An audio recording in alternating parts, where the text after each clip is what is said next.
Good evening, you're watching Halton News right here on your TV. It's Friday, May 22nd, and I'm Jessica Kading. 11 new cases of COVID-19 have been confirmed in the Halton region since yesterday. 3 of those cases are in Oakville, 5 in Milton, and 3 in Halton Hills. There were no additional cases reported in Burlington. This brings the new total number of confirmed and probable cases that have been reported in the Halton region to 680, but only 152 active cases. That being said, with the weekend ahead of us, Halton Police would like to review the current social distancing rules that are in effect. Even though many things have opened up this week, those rules still apply. Constable Anderson has more. The Ontario government has kind of loosened restrictions on what can be open, what kind of stores. So we can now go, for example, attend a hardware store or any store with a retail door is allowed to reopen for curbside pickup. We've also seen things such as golf courses open up, which is nice to see for golfers. But the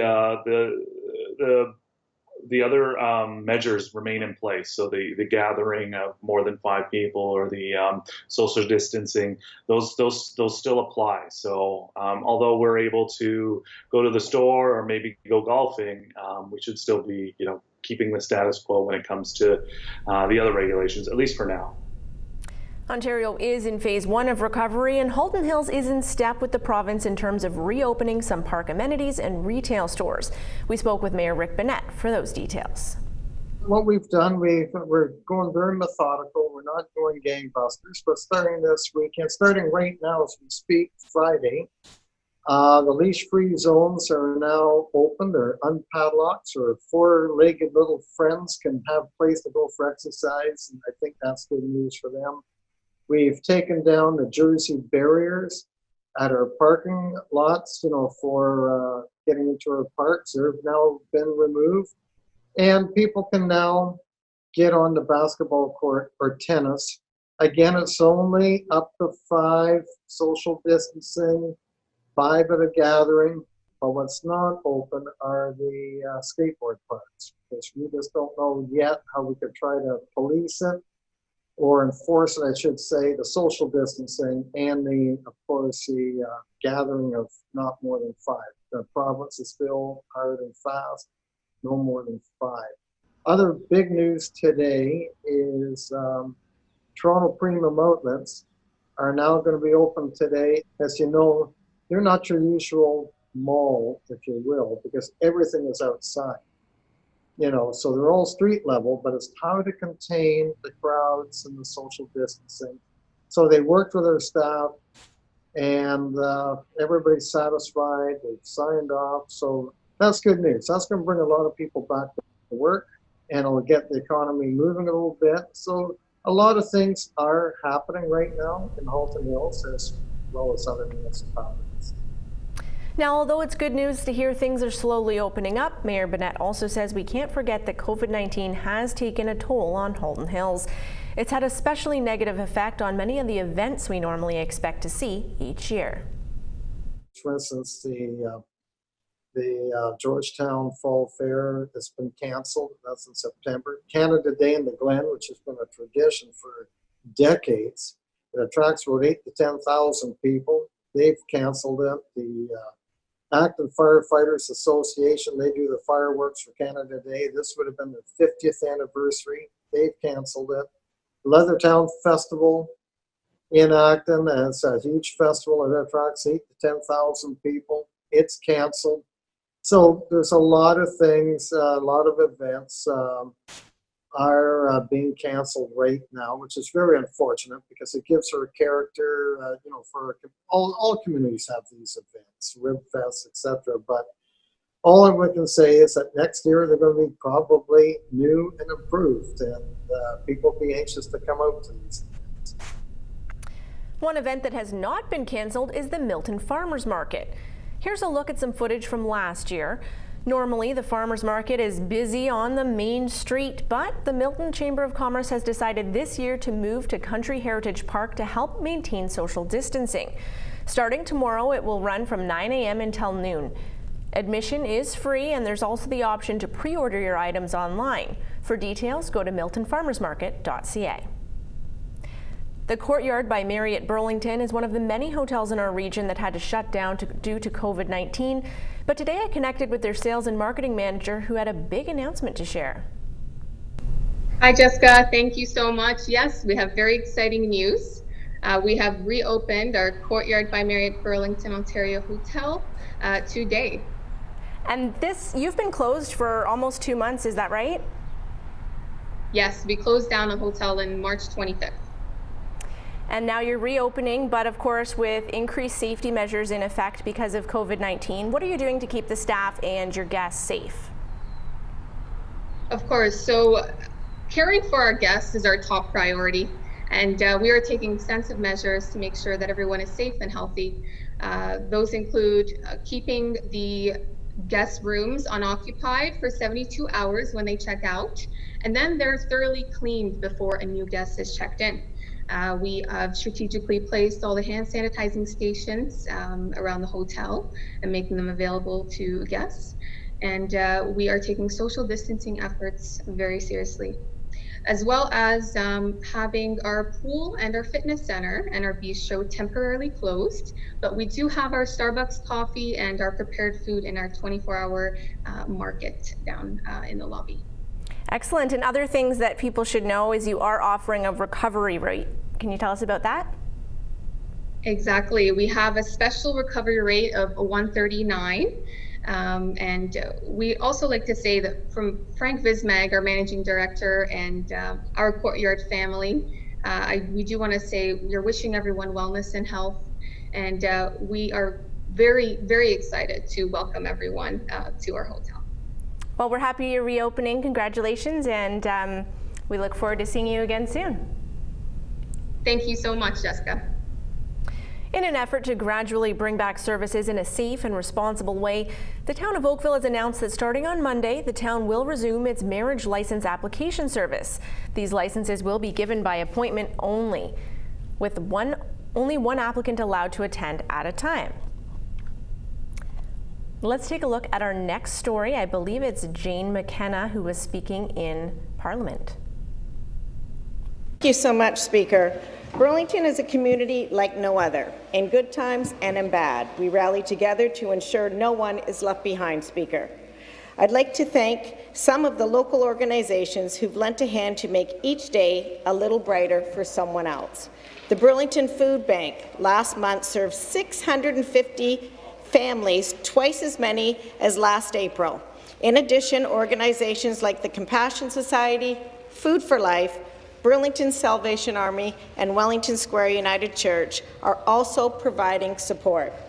I want to acknowledge the Burlington Dads Group, who held a bottle drive a few weeks back and raised $6,110 and 387 pounds of food for Halton Women's Place and Burlington's Food Bank. We're also coming together online. More than 10,200 people have joined the Facebook group Burlington On Restaurants, Takeout and Delivery. This group supports local restaurants and promotes Burlington's Takeout Wednesday. When the lockdown began, I also extended my office hours to help Burlington residents navigate the support available from all levels of government. We've also arranged marriages licensed in several urgent cases. A special thanks to Amber Lapointe, the City Clerk in Port Colborne, Sarah Kim, the Town Clerk in Grimsby, and the Clerk's Office in Markham for going above and beyond to help. Adjusting to our current reality of 6 feet apart has been challenging for all of us, Speaker. As always, Burlington has stepped up. 3 Halton-based community foundations now have over $1 million to distribute to local charities supporting vulnerable populations thanks to the federal government's Emergency Community Support Fund. I spoke with Wendy Ranella of the Oakville Community Foundation for more on this big announcement. The announcement that just came out was the allocations that are available and all the different partners in this fund, and I jokingly call it the Super Friends Fund, will be distributing these monies on a weekly basis. And within Oakville, we have $502,000 to distribute. Our friends in Halton North and in Burlington have another $600,000. So altogether, the community foundations will be distributing $1.157 million to charities that are currently serving the vulnerable populations within our community. And our friends at United Way have a similar amount to distribute in Halton as well. That's fantastic. Now, how do you decide which charities get these funds? Well, that is the challenging part, of course.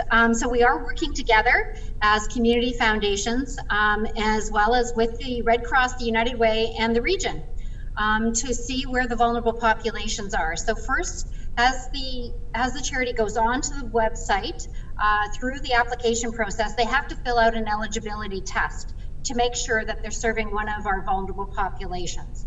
And if they're able to pass through that test, and they make their application, then we will adjudicate it. And if there's no other groups that are serving that particular population that we've already provided support through these funds, then the likelihood of them getting some of the funding is great. Now, the maximum amount that they can apply for is $75,000.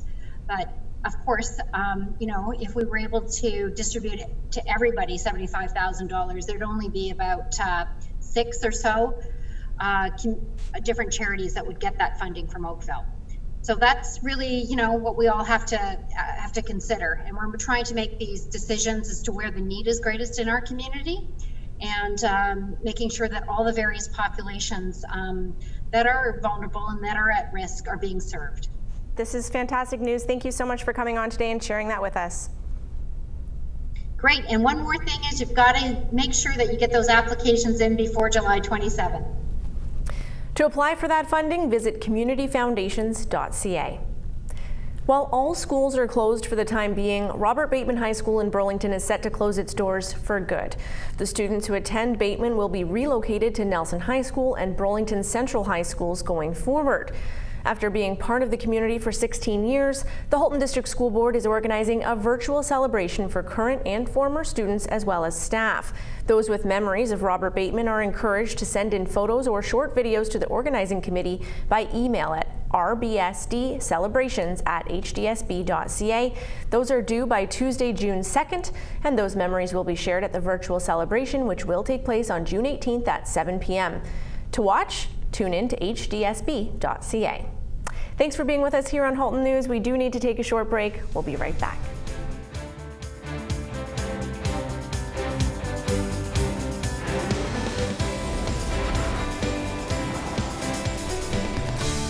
Welcome back to Halton News. Our weather forecast is ahead, which does call for the chance of rain this weekend, but let's hope it holds off so that we can enjoy the opening of Conservation Halton Parks this weekend. It's here.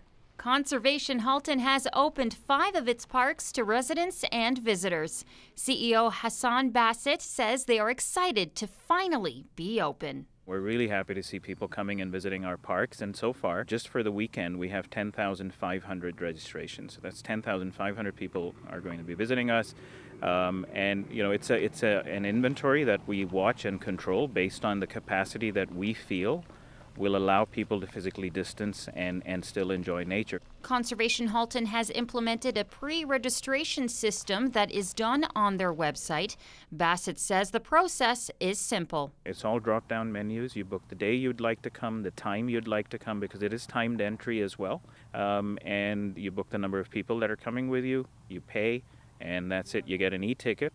You also enter your license plate number when you're registering. So all of that takes 2 minutes. When you arrive at the gate, our scanners will pick up your license plate and will let you in. As Conservation Halton continues to utilize this pre-registration system from now until the foreseeable future, Bassett says depending on its success, this could be the new normal. We're going to fine-tune it because we know we don't have it perfect right now, and we did a lot of pilots with our members leading up to today. So we had a lot of data, a lot of feedback, a lot of testing, and we felt comfortable that this will work really well. Is it going to be perfect? No. So the new normal will involve doing this type of pre-registration system. And the reason for that is, I think anybody who gets in their car, either by themselves or with their kids, or if they're seniors, and decides to go out to one of our conservation areas, they're coming here to access nature. They're not coming here to stand in lineups or fight for parking spots.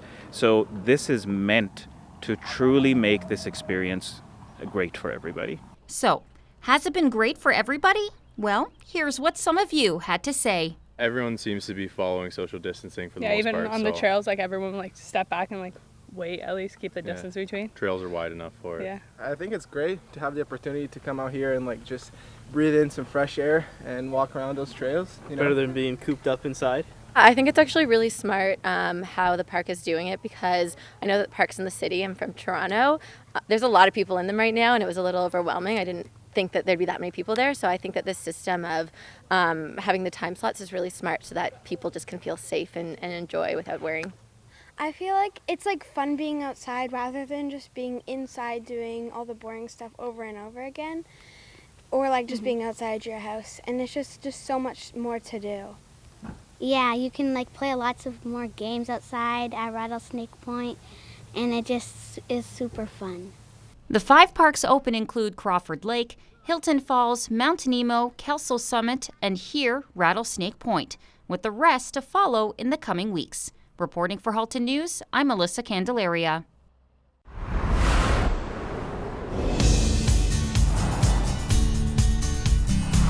Taking a look now at Glen Abbey Golf Course in Oakville on this absolutely gorgeous day.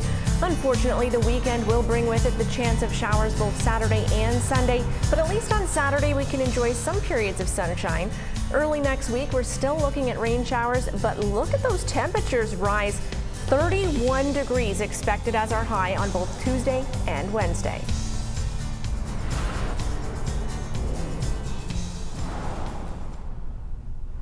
Your TV's Robert Scusolin was able to connect with Joe Siddall, Blue Jays Central Analyst on Sportsnet, for an update. Let's take a look. Moving on to our interview today, we've got Joe Siddall, Blue Jays Central Analyst, joining us today. Welcome, Joe. Hello, Robert. How are we doing throughout all this? I think we all have to get T-shirts made. We're all hanging in there. That's it. How are you and your family doing during the pandemic?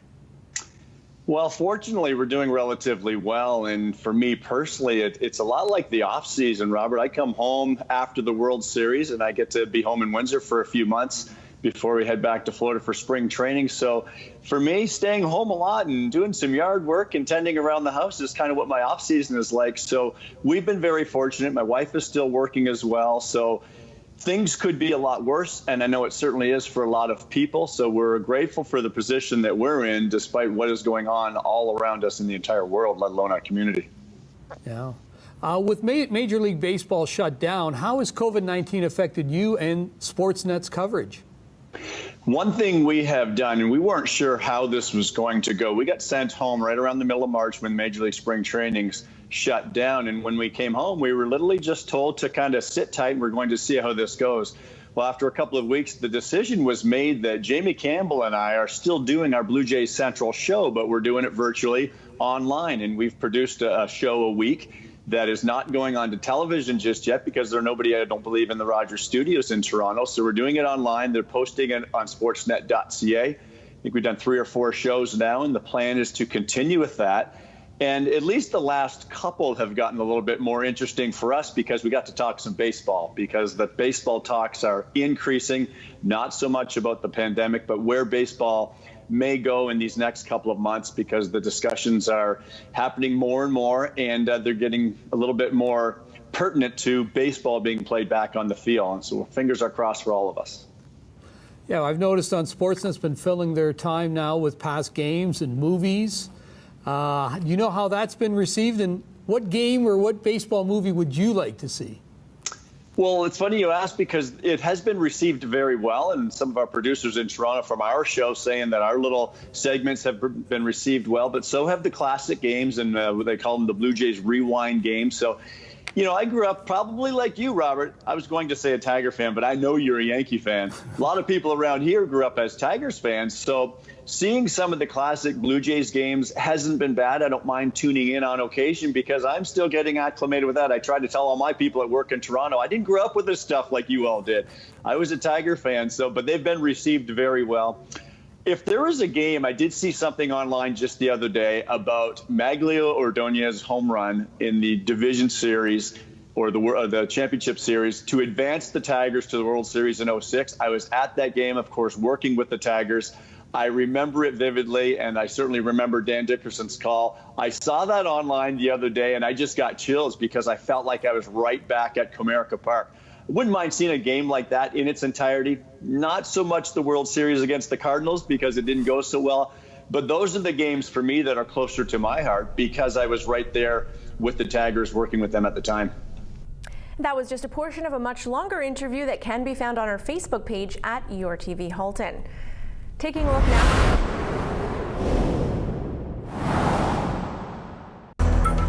Mixed results today on our Market Watch. Take a look.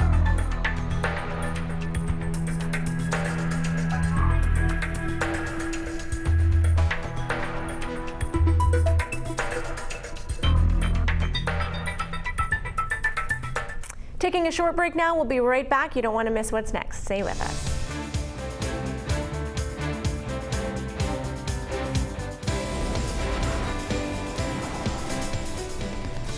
You're watching Halton News across the region. I'm Jessica Keating.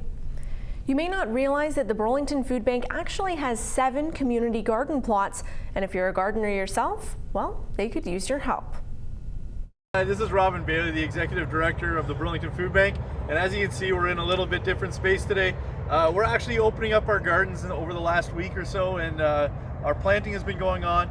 Burlington Together, which is this great group that's come together to figure out how they can help Burlington, have pitched this idea of grow a row together. So if you have a garden that you're growing, we're asking that you might be able to do an extra row or even just donate a row that you're already growing to the Burlington Food Bank. We can accept your fresh produce, or if you want to volunteer here at the Burlington Food Bank's community gardens, we have 7 plots here on Maple, and you just go to garden@burlingtonfoodbank.ca, send a quick email to Lisa, she's our garden coordinator, and she'll be able to fit you in.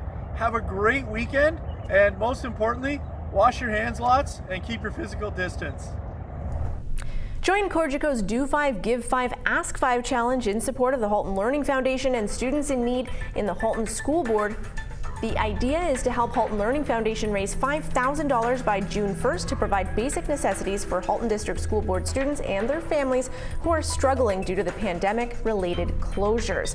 To participate, all you need to do is walk, run, bike, or move for 5 kilometers. Text Halton to 45678 to donate at least $5 to the Halton Learning Foundation. And then use social media to nominate your friends to do the same. It's that easy. Just use the hashtag Cogeco Give 5 Challenge. I'd like to thank you all for tuning in. We will be live again Monday night at 5:30. In the meantime, please find more content at yourtv.tv. We're also on social media at YourTV Halton on Twitter, Facebook, and Instagram. For Halton News, I'm Jessica Keating, and I thank you for watching.